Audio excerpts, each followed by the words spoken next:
Morning, Camino. Pastor Bruce. I went to a wedding for some friends this past weekend, and it was a family, people that we've known 22, 23 years, just a wonderful family friends, and daughters getting married. So we went up for this wedding, and great wedding, and everything was going great.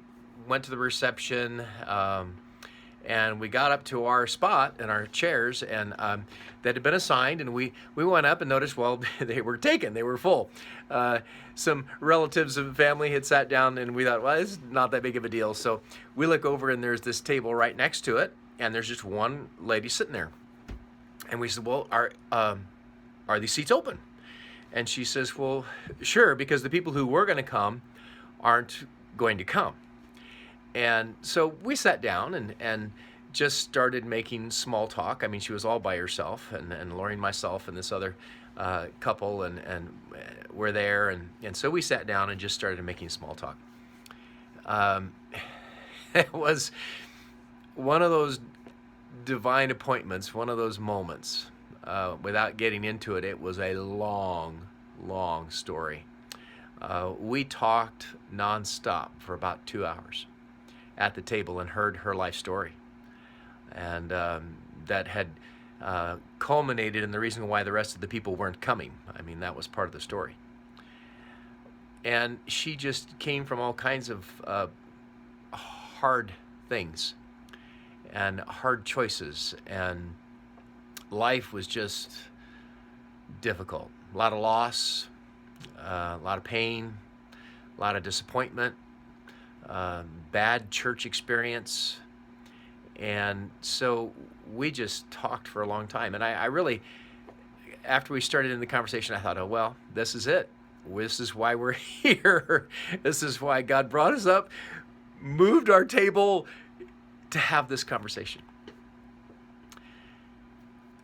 The end of this conversation and the sharing and the talking, I thought of this and the message coming this week. It's from John chapter 1, verse 14. This is a verse that talks about the point. Let me read it for you. It says, "The Word became flesh and made his dwelling among us.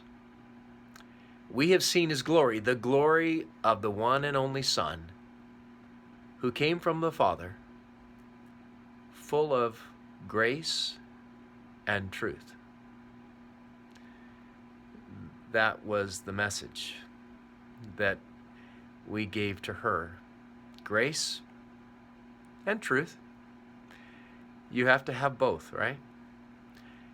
It starts with grace, because you're not having the conversation if you're not having grace. And it ends with truth, because if you're not sharing the truth, the grace isn't going to matter.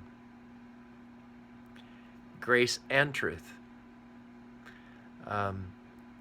We connected her to a church where she was, to a pastor, and going to continue and pray for her.